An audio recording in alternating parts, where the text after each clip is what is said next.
It's time for another edition of Lewis at Large, 60 minutes of smart talk radio featuring guests from all walks of life in conversation with your host, Warner Lewis. So sit back and lend us your ears for the next hour. Now here with today's first guest is the host of Lewis at Large, Warner Lewis. Well, welcome everybody to another segment of Lewis at Large. Yours truly, Warner Lewis from the flight deck, and of course that means some smart talk radio is in your future. In this segment, we're extremely pleased to have with us an old personal friend of mine and another talented gentleman. We have Doug Renbarger and Mark Tolkis, and they are members of Mark and the Sharks. Well, who are Mark and the Sharks? If you have not heard them, you need to. A quality band act. They base out of Topeka. They play in Northeast Kansas quite regularly, for that matter. And we're going to be talking today about an appearance that they're going to be. They make all kinds of appearances, but they'll be sort of headlining a Spirit of Kansas Blues Festival that's happening on July 4th at Lake Shawnee in Topeka. So we'll talk a little bit about that and a little bit more, talk about garage music and talk about music in Northeast Kansas in general. Mark, how are you and Doug doing over there? We're looking forward to the Spirit of Kansas Blues Festival. Yes, very much so.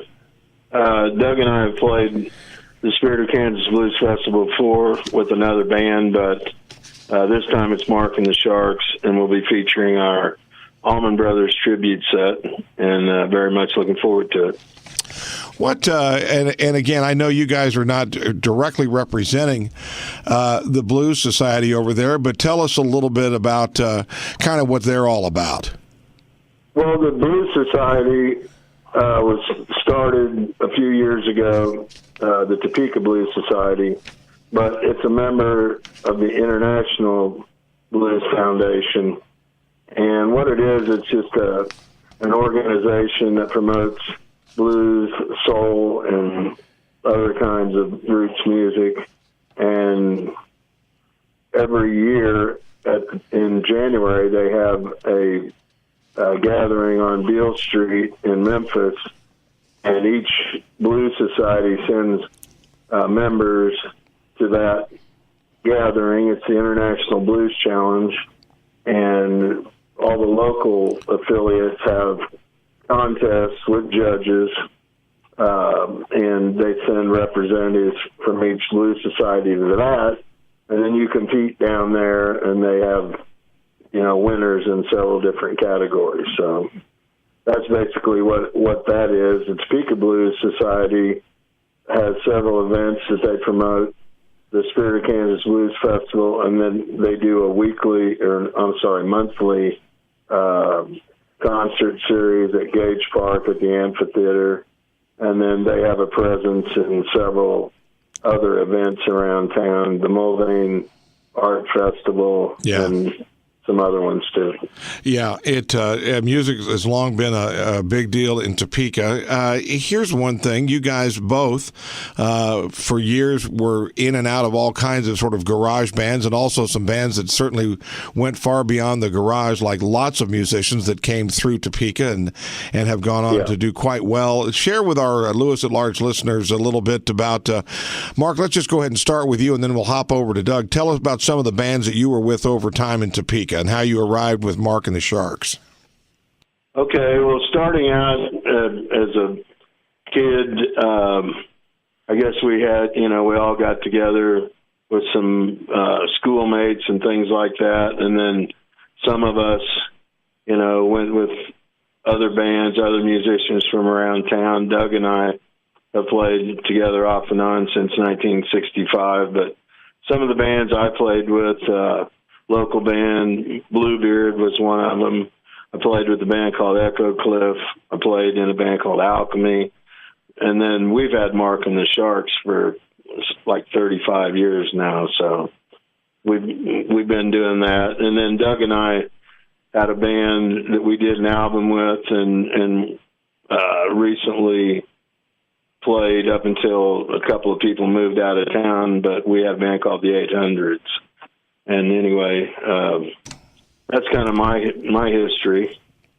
Got it. And those names are certainly familiar to those familiar with Northeast Kansas bands for sure. Doug, I know your efforts with the band U.S. Steel, but share with our listeners a little bit more about some of the bands you've been with. Well, U.S. Steel was the real band before Nameless Garage Bands. Then I went with a band called Plain Jane, who was inducted into the Kansas Musical Hall of Fame in 2010. And from there, I pretty much hung it up for about 10 years until Mark pulled me off the shelf and dusted me off in 1985, and we've been playing together ever since. You know, you play a pretty mean Hammond B3. With the passing recently of Greg Allman, that instrument certainly and that sound has certainly become to the forefront once again. Not that it ever left, but I'm curious. That's got to make you feel good and about the sound that it produces and the history of that great B3, the Hammond, the whole thing. Well, yeah, I still occasionally carry the real thing. Everybody complains on what it weighs, but there are several small clone organs now that do okay as long as you're running through a real Leslie. That's part of the big part of it is a Leslie rotating speaker, Warner. Yeah, that does it for sure. Have you found? And again, years ago, I know a lot of the bands played college parties, fraternity, sorority parties, those kinds of things. Are pretty much the gigs you guys are doing are pretty much set venues? Or are you going around doing party work too? We're kind of took a step back from the party stuff, and we're trying to do like festivals and fairs and bigger clubs like Knuckleheads in Kansas City and Uncle Bo's here in Topeka, and we're trying to stay above that fray of private parties and weddings and stuff. I know that you guys are kind of, again, the headliners here at the Spirit of Kansas Blues Festival. Again, is July the 4th at Lake Shawnee over in Topeka. Would you guys share, if you do know, what does it cost, and if there are tickets, how do you get a hold of them? Okay, hold on. Tickets and prices. It's free. Yeah, the Spirit of Kansas Blues Festival is basically a free event that's put on by the Blues Society, and they have some sponsors that help sponsor the bands and the cost of putting it on. And that's part of the Spirit of Kansas 4th of July celebration that goes on at Lake Shawnee in Topeka every year. And then there's a fireworks display that ends the whole thing up on 4th of July. So in addition to the kickoff by the Color Guard, there's basically 8 different music acts that are going to be on the stage basically from 11 in the morning until around 10 o'clock at night. Is that right? That's right. That's right. Okay.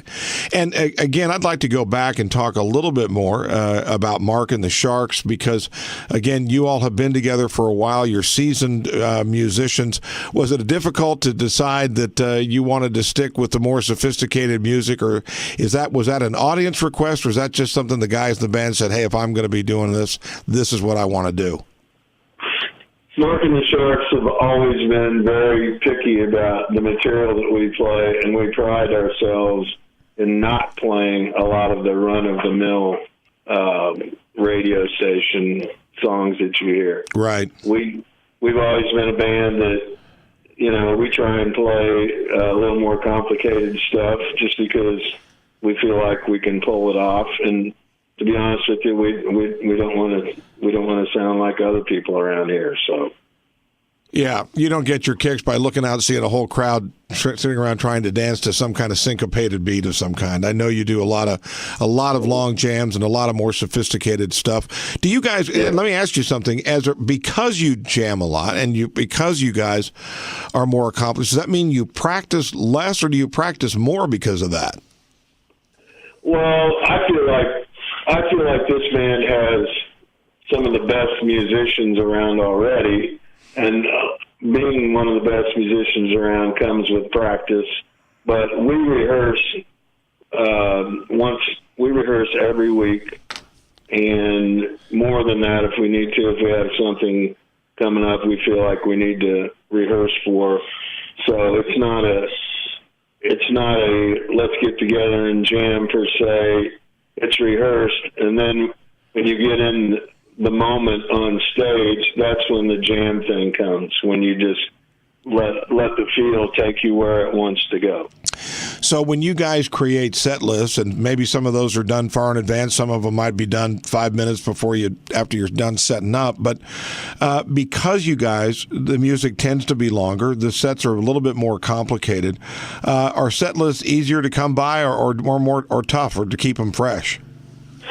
Well, it's tough to keep them fresh, but then again, like we move songs around and try and judge the way the songs fit in the set by where we're playing and what kind of crowd it's going to be, and we kind of go by that. But it's we always learn new material too. We sat down last night and discussed a new tune that we're going to try out next week, and it's just one of those things and we've got such a large catalog of material that we don't always have songs that we played recently, so we might reach back to something we played 5 years ago and say, hey, with this bunch of guys, this place we're playing, why don't we go over this, brush it up, and try that again? So we do that too. Got it. Again, if you just joined us, yours truly, Warner Lewis from the flight deck of Lewis at Large Radio, talking this segment about a really cool event called the Spirit of Kansas Blues Festival. It is Tuesday, July the 4th. It is absolutely free at Lake Shawnee in Topeka, and we will talk to have our guests give a website out where we can get some more information. But it's pretty much 12 hours of music at Lake Shawnee on the 4th of July, and we're talking again to Mark Tolkas and Doug Renbarger of Mark and the Sharks, who will be headlining that particular festival with an Allman Brothers tribute. It's music that they are very familiar with and execute quite a bit. Let me throw this one to either one of you guys. Do you find that it's easier for you to drift back to Allman Brothers and some of the other Southern rock and some of the other important music that you all like? Does it tend to be the older stuff, and by older I'll go back late 60s to 70s, or do you do a lot of the newer stuff as well? We don't do a lot of newer stuff, and it's just music has kind of transitioned its way away from what we grew up listening to and being. And there's still a lot of new artists that I appreciate and that I like, but it seems like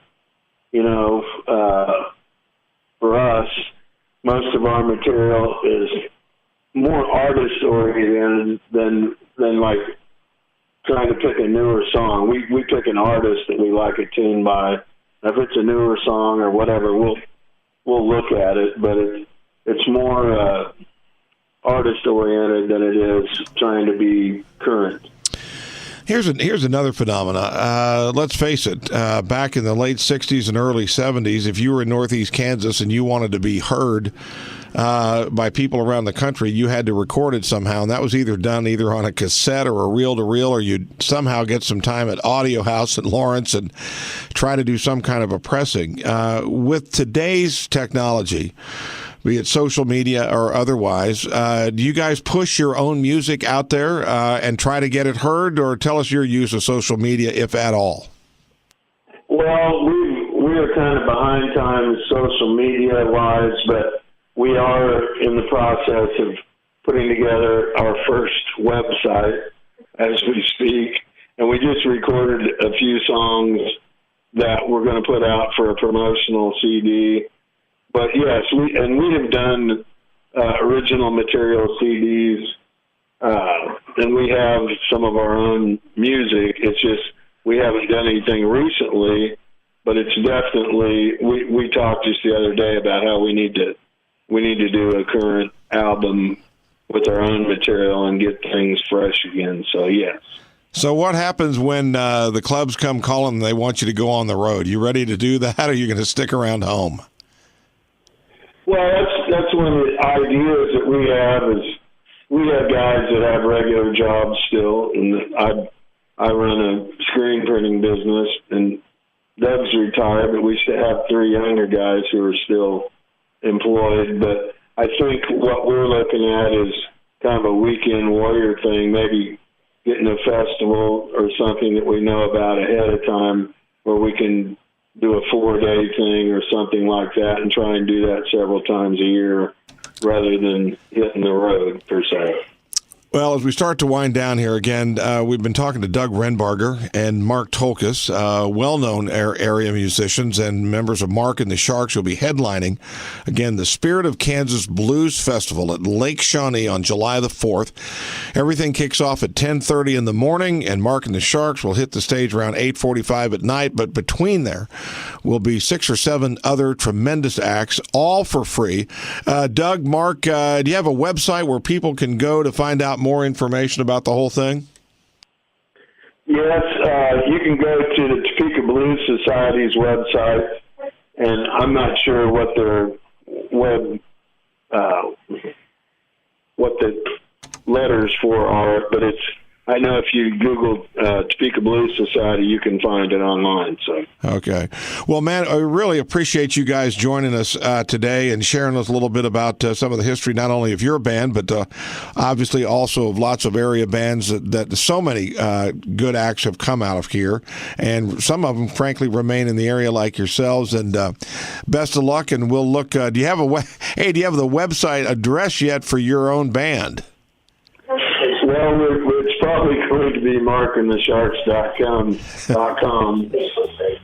We do have a Facebook page right now, so people can kind of keep current with us on that. But I was talking to the web designer this morning about getting this thing going, so it's going to be happening pretty fast for us. All right. Well, again, Doug Renbarger, Mark Tolkus, thanks so much for being our guest. Best of luck, and we'll look forward to seeing you guys on the stage on July the 4th at Lake Shawnee. Thanks, Warner. Thank you. You bet. We'll be back with more right after this on Lewis at Large.